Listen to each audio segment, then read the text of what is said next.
안녕하십니까. 히히락락 항상 즐거운 남자 스타인북 코칭의 김희락입니다. 정재승 교수님은 여러분도 잘 아시다시피 카이스트의 뇌공학 교수이십니다. 이분의 주요 연구 분야는 의사결정과 선택이에요. 첫 번째 발자국은 선택이라는 발자국입니다. 여러분들은 매번 선택을 하죠. 마시멜로 실험을 했었습니다. 제일 위에 마시멜로를 누가 높이 쌓을까 이런 실험을 했었는데 그 후속 실험이 저는 인상적이에요. 18분의 시간을 주고 상금 $10,000를 주게 했습니다. 놀랍게도 대부분의 사람들이 10cm 미만의 탑을 쌓게 되었습니다. 왜 그랬을까요? 사람들은 시간이라는 압박감을 주고 돈이라는 인센티브에 집착이라는 동기부여를 주다 보니까 사람들이 진정으로 창의성을 가지고 뭔가 해보자 하는 것들이 안 됐다는 거예요. 이런 부분들이 선택에 있어서 영향을 미치는 것 같고, 두 번째로는 007 가방 실험을 했는데 여기 우리 네모난 가방 안에 1,000만 원이 들어 있습니다. 다른 가방에는 로또와 함께 3,000만 원이 들어있습니다. 지금 당장 1,000만 원짜리를 선택하면 1,000만 원을 바로 받을 수가 있고, 로또를 긁어서 당첨 나오면 3,000만 원을 주는 겁니다. 여러분들은 지금 당장 1,000만 원을 가지겠습니까? 아니면 당첨을 해서 3,000만 원을 가지겠습니까? 80%가 지금 현재의 것을 선택을 했습니다.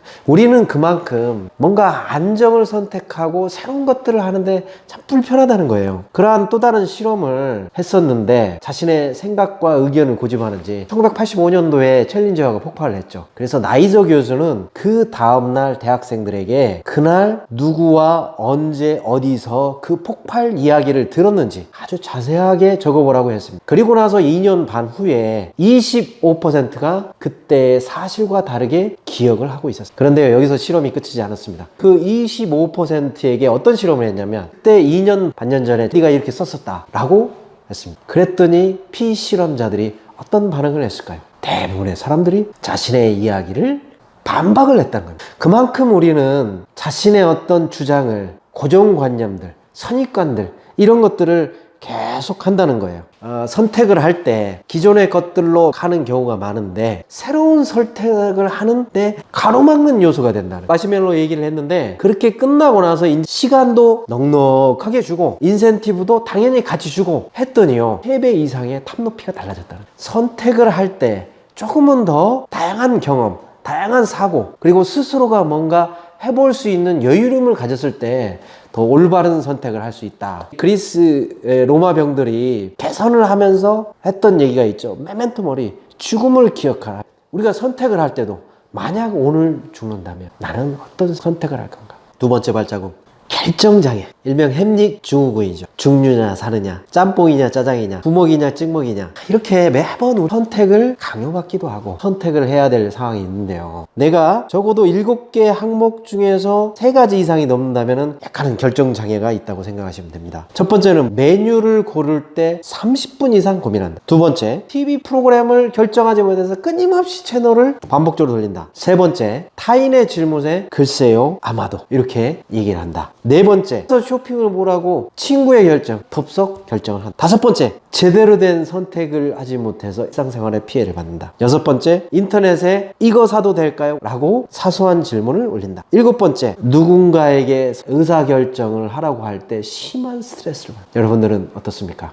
1848년 9월 13일에 어느 광산에서 다이아마트가 갑작스러운 폭발로 거기에 일하고 있던 그 한 사람의 뇌가 손상이 됐는데 그 앞에 있는 되뇌 전두엽이 손상을 입었어요. 그래서 과학자가 그 사람을 끊임없이 관찰을 했더니 이 사람은 항상 선택에 영향을 받는다는 거예요. 정재승 교수가 얘기한 것처럼 네 탓이 아니라는 거예요. 내 탓이라는 것이죠. 그래서 결정장애가 있다는 것은 이 앞에 있는 전두엽, 자신의 선택에 대한 확신, 믿음, 이런 부분에 대한 발달이 절대수시다. 이 정재승 교수님이 이런 얘기를 했어요. 애들이 수학을 좋아하기 전에 수학학원을 보내고, 애들이 영어 공부하고 싶은 마음을 갖기 전에 영어 캠프를 보내서 애 질리게 하고, 본인이 원해서 하는 그런 선택, 이런 것들이 아니라 주변에 의해서 선택되어진 학습들이 이 전두엽을 발달시키는데 방해가 된다 이거예요. 그래서 이제는 예전에 제기 웰치의 방식, 최고의 성과 관리의 방식대로 해서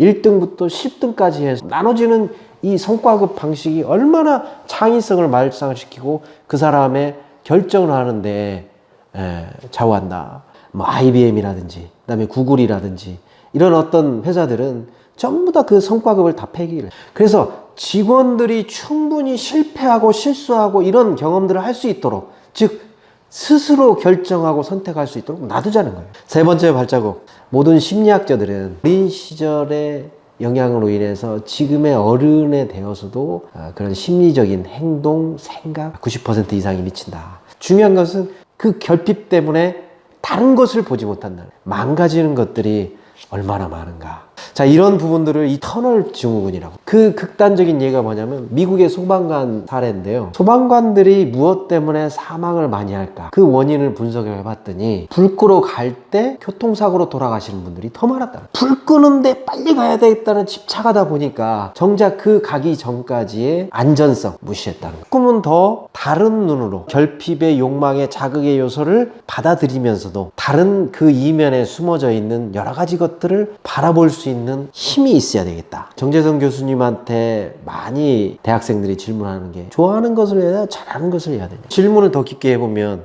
네가 도대체 좋아하는 게 뭐야? 그러면 그 좋아하는 일 위해서 어떤 경험을 했었냐? 이런 질문을 했을 때 제대로 답변하는 친구들이 많지 않다는 거예요. 그러니까 내가 진정으로 좋아하는 게 뭔지, 내가 진정으로 잘하는 게 뭔지 알기 위해서는 다양한 시도, 다양한 실수, 다양한 성공 경험, 실수와 실패라는 것들이 기저에 깔려 있어야 도대체가 내가 뭘 좋아하는지, 뭘 싫어하는지 이런 것들을 먼저 알아야 될 필요가 있다. 한때 롱패딩이 인기가 있다. 그냥 너도 나도 롱패딩은. 중요한 것은 다른 색깔들을 볼 수 있는 결핍의 욕망을 제어할 수 있는 길이라고. 과연 어떤 사람들을 뽑아야 되는가? 이 정재성 교수님 이런 얘기를. 창의적인 인간은 없다는 거예요. 창의적인 순간이 있다. 참 이번에 공감이 들었어요. 계속적으로 다양한 시도, 창의적인 순간들을 만들어내는 게 창의적인 뇌라는 거예요. 그러면 그 창의적인 뇌를 발달시키는 부분은 어떻게 하면은 발달할 건가? 아주 독특한 실험을 했어요. 40세의 여자가 비싼 가방을 걸어 다니고 있는데 15살짜리 이 소년이 그 가방을 잽싸게 가지고 도망갔다는 이 상황 설정을 하는 겁니다. 그래서 A그룹, B그룹을 나눴는데 A그룹한테는 지금 상상하는 것들을 써보라는 거예요. B그룹한테는 인문학 서적, 예술 뭐 이런 책들을 끄집어내서 거기에 있는 독특한 문장으로 연결해서 사건을 추론을 했더니 아주 다양한 상상의 제품들이 나왔다. 여기서 우리가 힌트를 얻을 수 있는 게 사람들은